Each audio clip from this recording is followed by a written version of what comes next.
there he is, the man, the myth, the legend that is Matt Verderame as we step in to the huddle. Good afternoon, sir. How are you doing? I'm good. How are you? I'm at the fair, bro. Come on. Good. It's like elephant ears, rides, can you beat that? Like, this is my job. you know, Good job. right, exactly. It's a beautiful thing. Can't complain. So life is really good. Plus Bitcoin's starting to make its way to 29,000. So all is good in the world right now. So let me ask you, all is not good in Lamar Jackson's world. No. And I got to tell you something. I want to credit Deion Sanders because he went out and I haven't talked about this yet, but I want to talk with you about it because he came out and was like, "Yo, Lamar, you got to stop, bro. You're answering all these fools. Why are you dealing with these people?" And to me, I think Lamar is making this an even bigger fiasco for himself in the process because it's kind of ridiculous that you find yourself every day arguing with fans on social media about what kind of player you are, which is not something that Tom Brady or whoever, bro, any quarterback in the history of time, they don't spend their time on social media trying to argue with people. I don't know how much more you can mishandle your career like Lamar Jackson has. He says to stop. He has to stop. And he has to have somebody in his corner who just says to him, look, you're not helping yourself. You are doing yourself no favors by going on Twitter and arguing with people and trying to explain yourself on social media. Anybody who's been on social media for 10 minutes will tell you that trying to argue on the platform is insane. Okay. Now, when you are somebody who every word you say or tweet or type is going to be examined and talked about and twisted and gone over, you are only setting yourself up for failure in terms of trying to communicate your point.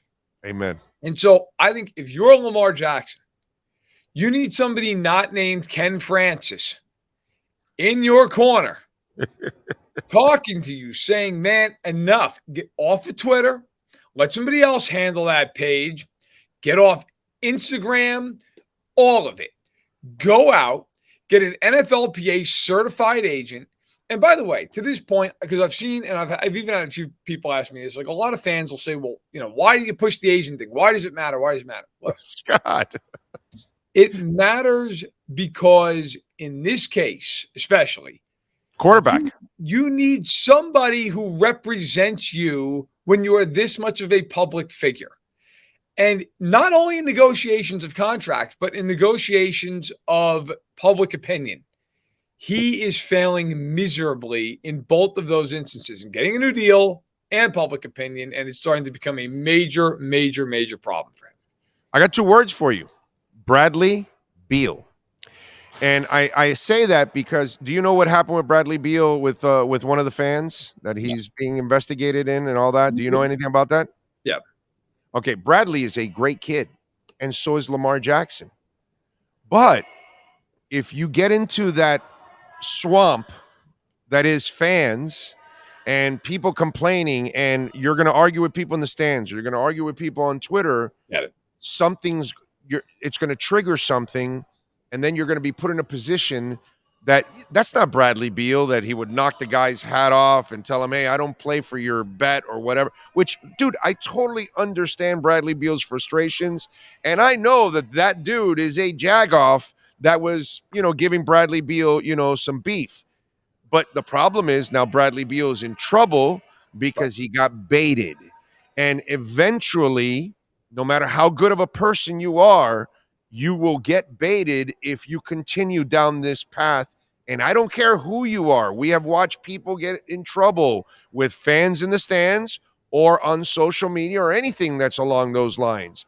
And to me, Bradley Beal is a beautiful example for Lamar Jackson to say, yo, bro, back away. Just leave everything alone. People that come after professional athletes, whether it be at a game, at a stadium, you name it, They largely have nothing to lose. They don't care because nobody knows that guy's name. Nobody cares about that guy. Some anonymous drunk clown, 9 times out of 10, screaming obscenities with face paint on from the 8th row. Okay. Nobody cares about that guy.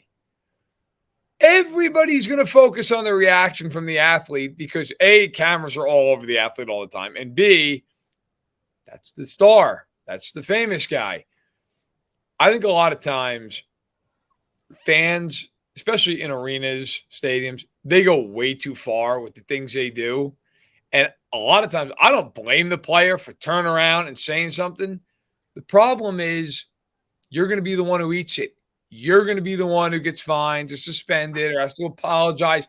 And meanwhile, this guy, maybe he gets banned from the stadium. Maybe there's but like, nobody cares. Nobody's going to remember that. Nobody's going to be bothered by that, right? So I think a lot of times, as hard as it is, and frankly, at times, as unfair as it is, you have to have that restraint. You have to be able to just walk away and say, you know what? It's not worth it. And we saw, as you mentioned, Bradley Beal wasn't able to do that.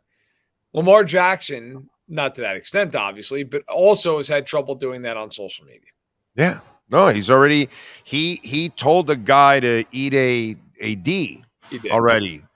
If you remember, about 4 months ago or whatever it was, and he got kind of, he got called out for that. And it was like, yo, dude, you got to be smarter than that. And it just, it's amazing. And the sad part is, if his mom is really involved, she can't, either she doesn't see it or she can't reel him in. But that's the bigger problem. It doesn't seem like there's anybody around that can help him and guide him, or he doesn't feel like listening to anybody. Right. I don't know which one it is. I'm not exactly sure.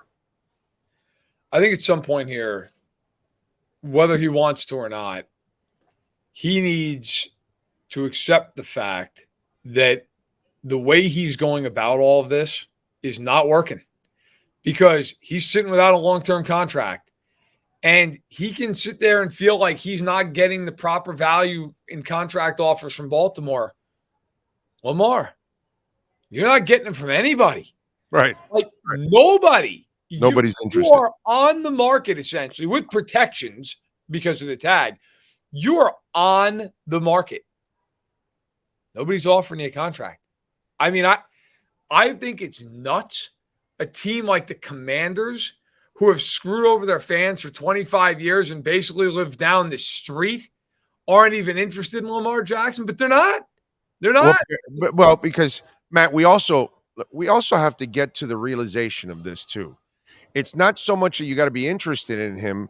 You also have to be interested in completely changing your offense for him, because you're not going to get a pass happy offense. You just can't. When you sign Lamar, you're not, well, hey, Lamar, listen, we only want you running maybe 2 or 3 times in a game, and we want you running just because you have to run. We want you to make a living from the pocket. That's never going to happen.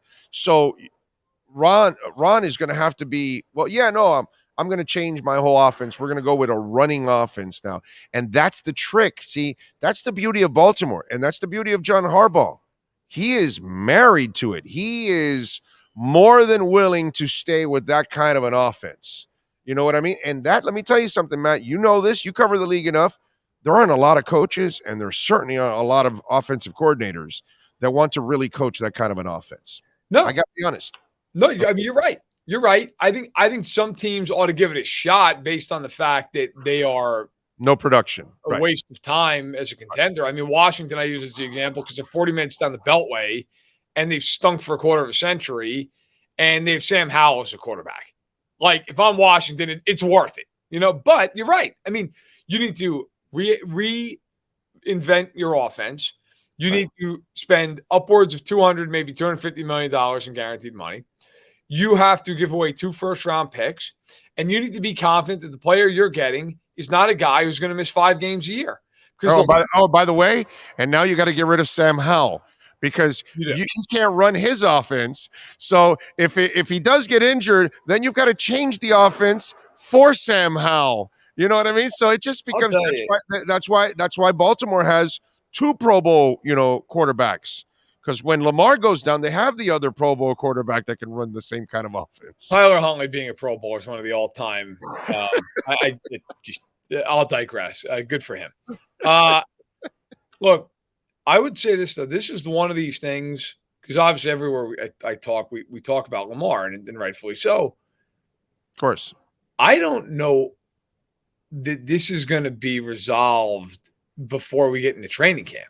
Like, I don't know, because let's just play this out. Let's say we go to the draft. He's still on the Ravens. We go through the draft, and nobody offers him a contract by mid-May. We get to mid-May, and teams at that point now you're in OTAs. You're in your program. Okay. At that point, the horse is out of the barn. I don't know that anybody is going out of their way to go after Lamar Jackson at that point. So now let's just say we ride right through the tag deadline, which I believe is July 15th. If he doesn't sign the tag, if he doesn't sign a long-term deal at that point, he cannot sign one, not only with Baltimore, with anybody until the following offseason.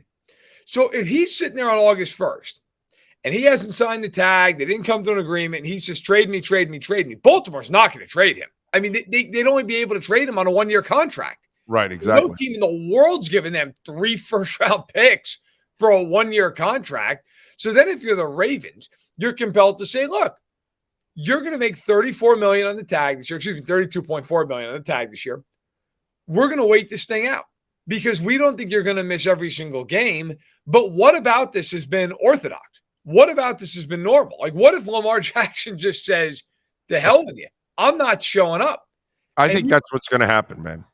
I think he doesn't. I think he doesn't sign the tag. I think he's completely frustrated with the situation. I think he feels completely disrespected, and I also feel like he's confused.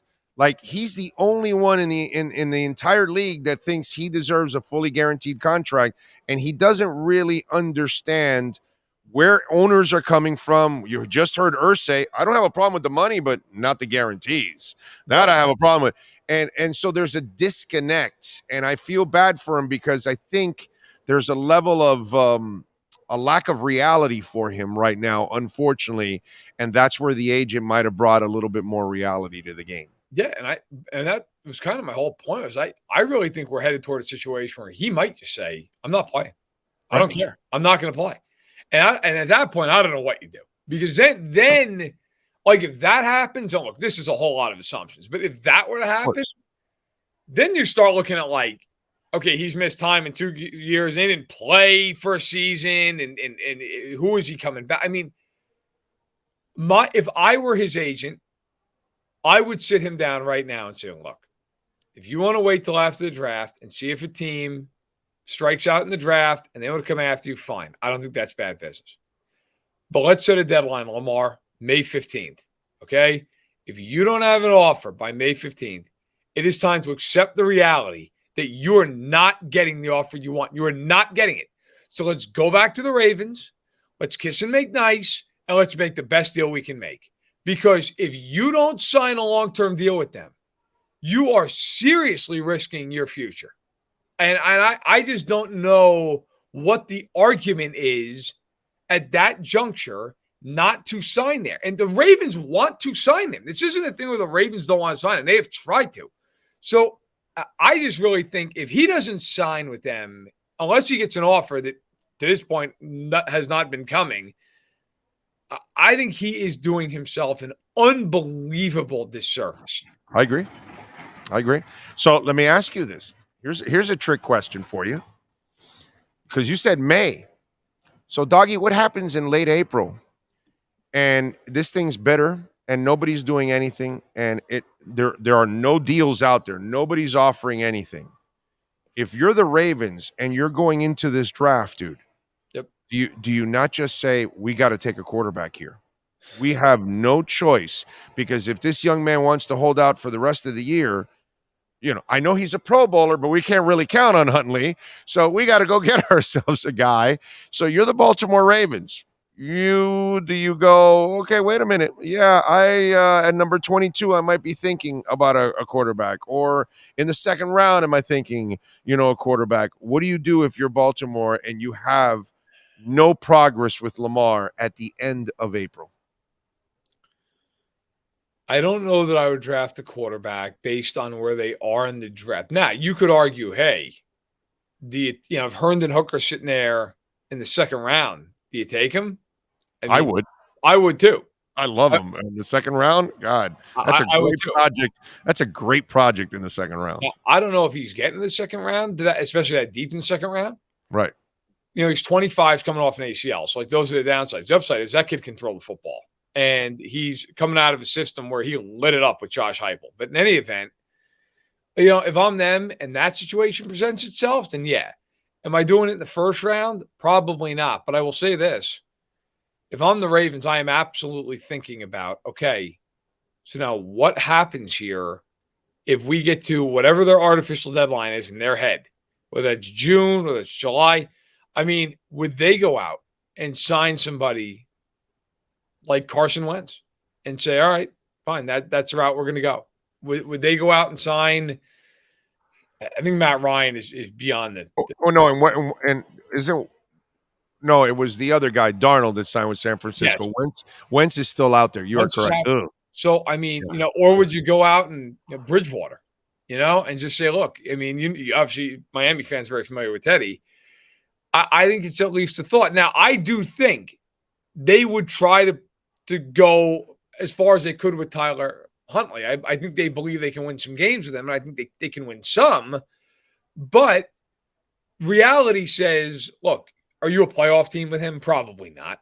Oh, Right? Probably not. no. You're maybe a 7-win team. So would they, knowing the quarterback class next year is almost generational, would they say, well, if that's the way it shakes, that's the way it shakes. Eric DeCosta's not losing his job. John Harbaugh's not losing his job. That's true. I mean, That's they true. have stability. So That's a great point, because some coaches and some front offices would say, "Holy shit, this is going to cost us our jobs." they don't have. Those guys, not at all. Not at all. It's not going to affect them one bit whatsoever. And it's a great point you bring up, because if you go with Huntley, it's not that you're waving the white flag, because that's not John Harbaugh's teams don't do that. They play hard no matter what, no matter how many people they have injured. You're always going to get a tough game from the Ravens. Oh, sure. But you are going to end up with a higher pick for sure. It's just the way it is, because you don't have a quarterback. That kid's not anything special. They are in a brutal spot, and they've done everything they can publicly to keep saying, we love Lamar, we love Lamar, we want Lamar back. But at some point, like, you can ask somebody to the dance all you want, but if they don't say yes, like, you're going to the dance alone. Okay. Now, the Ravens right now, they're going stag. Now I don't know. This could just turn into one big massive game of chicken in August, where they just say, you got 32.4 sitting there in front of you. You don't want it? You don't want $2 million a game? Fine. Don't leave it on the table, man. And maybe his principles at some point just become, hey, listen, I love my principles. We're not for $2 million a week. That's now you're going into Le'Veon Bell territory, right, that you're just going to give more money that you'll never make up again. Yeah, I mean, how'd that go? So this is the problem. I have seen so many people say in our business, well, he'll make it up in the future. No, he won't. No, he won't. You're talking about the last 2 years. He could have been on his second contract already. Could have and should have been. Should have been, right. Even if he had signed back then, let's just say for $42 million a year. Okay. If that was $5 and $42 a year. Okay. If I'm doing quick math in my head, I believe that's 100. I believe it's what? 230. It's 230.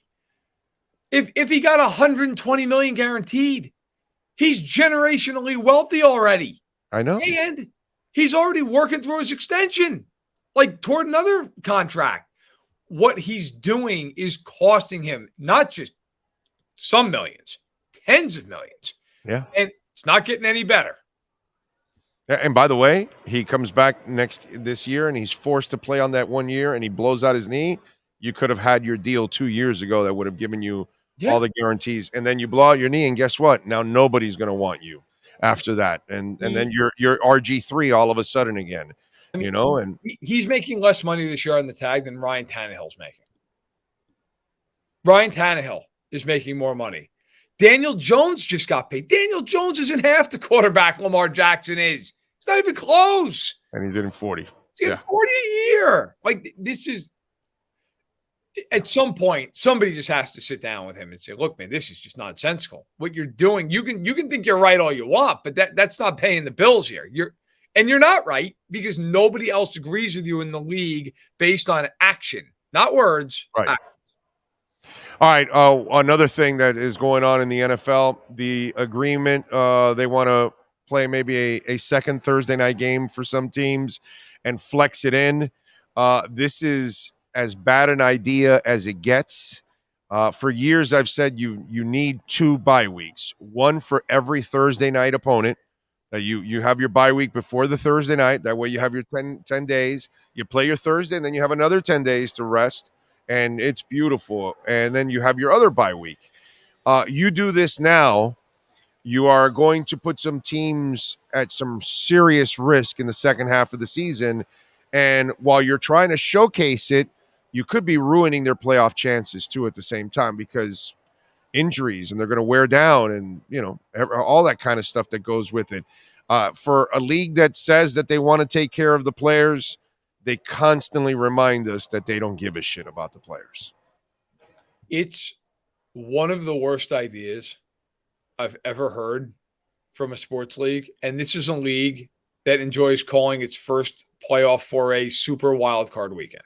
Okay, which remains one of the dumbest names ever. The obvious thing is player safety. That is the obvious, how could you even consider this type thing? But there are multifaceted issues here. Number one is beyond player safety.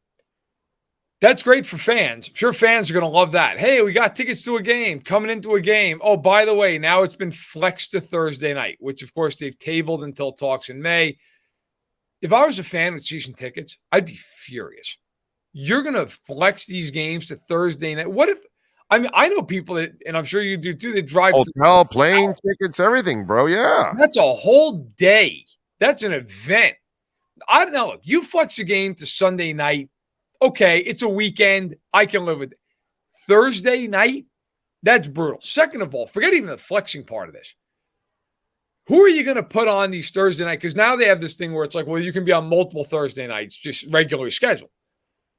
Who the hell is going to be on these games? Well, it's going to be the best teams. That's right. They're not going to put the Cardinals on there twice. It's going to be the Bengals and the Eagles and the Chiefs and the Bills and the Dolphins and the Niners. You're going to hurt your best teams. These teams are going to now be more beat up. These teams are going to have more to deal with in terms of, hey, we got to play a lesser game because we can't game plan as much as we need to. We got to have less time to recover, less time to travel if it's a road game. That is a horrific idea. Yeah. And look, the NFL, I get it. It's about money. It's a business fight. That is so dumb. It's impossible. And yet they're really going to go ahead with this. Whether or not they put in the flexing, we'll see. But you're going to see teams with multiple Thursday night games. And to me, if there's ever an issue for the players union to go absolutely berserk about, and I think pretty much get unanimous support from fans, this is it. I don't know that you'd have too much pushback from anybody on this one. Yeah, guaranteed your favorite team is going to be a part of this. Okay. They're going to play 3 of them because mind you, they're going to open the season on Thursday night. Yeah. So then it's all, and that doesn't count because it's not on a short week. Right. So, you can bet your rear end they're playing 3 Thursday night games. And I'm sure whoever they play, if it's the Eagles, if it's Buffalo, Miami, they're going to be playing 3 of them too. So yeah, that'll be no, but I'm saying Miami, Kansas City might be a sexy matchup. Actually, that might be a fun matchup to open up the season. The Chiefs' home slate's insane. The Chiefs play the Dolphins, the Bills, the Eagles, the 3 divisional games, and then I believe they also play Cincinnati at home. Yeah. So it is the NFL's got pick of the litter. But yeah, whoever plays in that game, oh yeah, they're playing 3 Thursday night games. It's nuts. insane. Nuts. It's nuts. Insane. I don't know how they do that. All right, one more thing before I let you go. The owner, Robert Kraft, was interviewed at the owners meetings and was asked, because they've had losing seasons in 3 out of the last 4 years, and obviously the last 2 years. So they asked him, can he is Belichick, can he survive another bad season, or is he here to basically break Don Shula's records? And Kraft was like, no, we're here to win. It's not about my players getting stats or coaches or anything like that. We're here to win. So I'm just wondering, they look so pedestrian, and it just doesn't look like a football team on the rise. It just looks like there's a steady decline going on right now. How does that one end? Because we're talking about the greatest coach of all time. So does the greatest coach of all time all of a sudden lose his fastball or lost his franchise quarterback? Well, I think it's one and the same. And I think it ends with them going about 8-9 because they're not as good as anybody in that division. If the Jets get Rodgers. Now, if the Jets somehow don't get Rodgers, then okay, sure. Yeah, they can beat third in the division. But I think one thing that needs to be said is Belichick last year, and really the last 2 years, that team is not talented. And they were in the playoffs 1 year, and they were a win in Buffalo away from being in the playoffs last year. Like, he's still, to me, a great coach. The problem is he doesn't have a quarterback. I mean, Mac Jones is he's a guy. He's a guy. Now, I do think this. Belichick, the coach, I still think is as elite as he ever was. Belichick, the general manager, is a big problem. Okay? If you go, and I've written about this, if you go and look at Belichick over the last 7-8 years as a GM, it's brutal. It's brutal. And the problem is, how do you go to Belichick and say, hey, Bill, listen, we're going to make all the football decisions. We just want you to coach a team. He's not going to accept that. And I don't blame him. But that's the problem they had. And by the way, that was the same problem Andy Reid had in Philadelphia and went to Kansas City and was like, I don't want to be the GM anymore. That was a disaster. Like, that happens. But that is clearly the problem for me in New England, and I don't think they're a playoff team as they're constructed. What do you got going on Sports Illustrated, my friend, so folks can check you out? So today we put out a piece where I ranked the top 10 Packers, which I only did because Aaron Rodgers said, well, maybe I'm the greatest Packer of all time. So I went and actually asked their team historian for his opinion on a whole bunch of people. And then Andrew Brandt, who is an executive for them and writes for SI occasionally, and I put my own spin in there as well. We ranked out the top 10 Packers, which has been fun. I've gotten screamed at for it. I've enjoyed it. We got NFC free agency grades coming out on Friday. And then I've got a whole bunch of stuff. I've got mock drafts coming out. I've got a big feature, a retrospective on the 83 draft, which Dolphins fans should look back on fondly. 40-year anniversary. That'll be coming out in mid-April.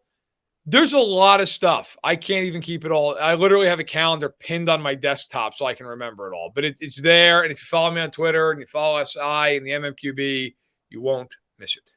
Number 1 on the list for Green Bay was the Magic Man, right? The quarterback, right? Yeah. He was honorable mention. Man should have been there. Could have been somebody. Was it Mikowski was his last name? Yeah. Right? Yeah. Don Mikowski. Don Mikowski, yes. The Magic Man.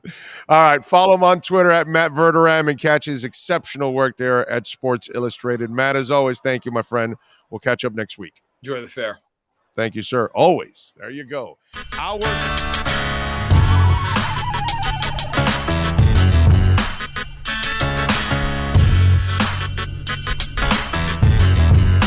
This is the Big O Show.